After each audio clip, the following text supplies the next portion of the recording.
বিজ্ঞানী আর নিউটন শব্দটা এখন ওতপ্রোতভাবে জড়িয়ে আছে। আপনাকে যদি বলা হয় একজন বিজ্ঞানীর নাম বলেন, আমি বাজি ধরে বলতে পারি আপনার মাথায় প্রথম যাদের নাম আসবে তাদের মধ্যে অবশ্যই বিজ্ঞানী নিউটন থাকবেন। সর্বকালের সর্বশ্রেষ্ঠ এই মনীষী জুলিয়ান ক্যালেন্ডার অনুসারে 1642 সালের 25শে ডিসেম্বর মহান ক্রিসমাস ডেতে জন্মগ্রহণ করেন। তার বাবা সিনিয়র আইজ্যাক নিউটন ছিলেন একজন সম্ভ্রান্ত কৃষক। নিউটনের জন্মের 3 মাস পূর্বে তার বাবা মারা যান। নিউটন জন্মের সময় অপরিণত ছিল।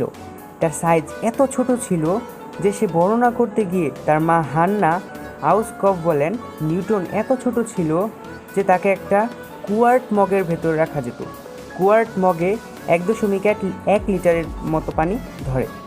নিউটনের বয়স যখন 3 তখন হান্না পুনরায় বিয়ে করেন রেভারেন্ড বার্নাবাস স্মিথকে।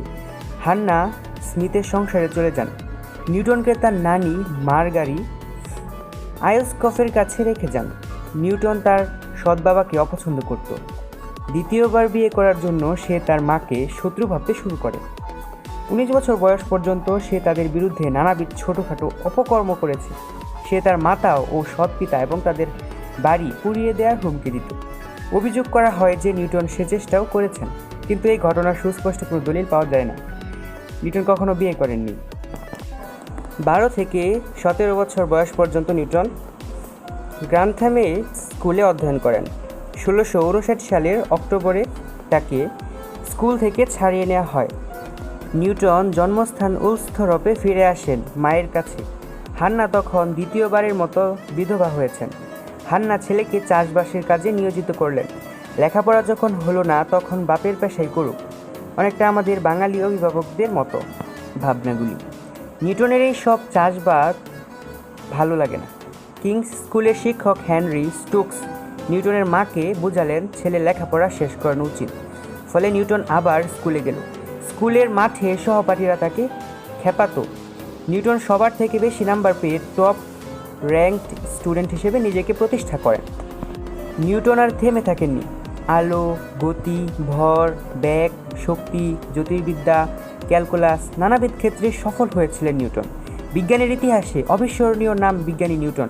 স্কুলের পড়া শেষ করে তিনি কলেজে ভর্তি হন।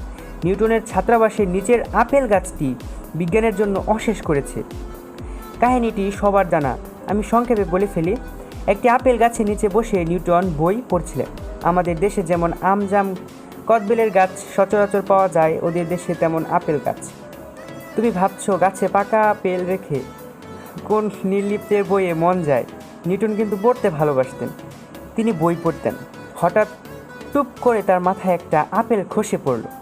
আমাদের সামনে আপেল পড়লে আমরা সেটা কুড়িয়ে নিতাম খাওয়ার জন্য। নিউটন কিন্তু তা করলেন না। তার মাথায় নয়া ভাবনা চলে এলো, আপেল কেন গাছ থেকে নিচে পড়ে? সে তো আকাশের দিকেও চলে যেতে পারত। তাহলে কেন পৃথিবীর বুকে এসে পড়ে? আবিষ্কৃত হলো অভিকর্ষ বল। নিউটন বলের 3টি সূত্র, লজ অফ মোশন, আবিষ্কার করলেন। সূত্র 3টি সংকলিত হয় তার বিখ্যাত বই ফিলোসফি ন্যাচারালিস প্রিন্সিপিয়া ম্যাথমেটিকা বা mathematical principal of natural philosophy বইয়ে। বইটি 1687 সালে প্রথম প্রকাশিত হয়। 1727 সালের 20শে মার্চ নিউটন গ্রেট ব্রিটেনের মিডল সেক্স রাজ্যের কেনসিংটনে 84 বছর বয়সে মারা যান।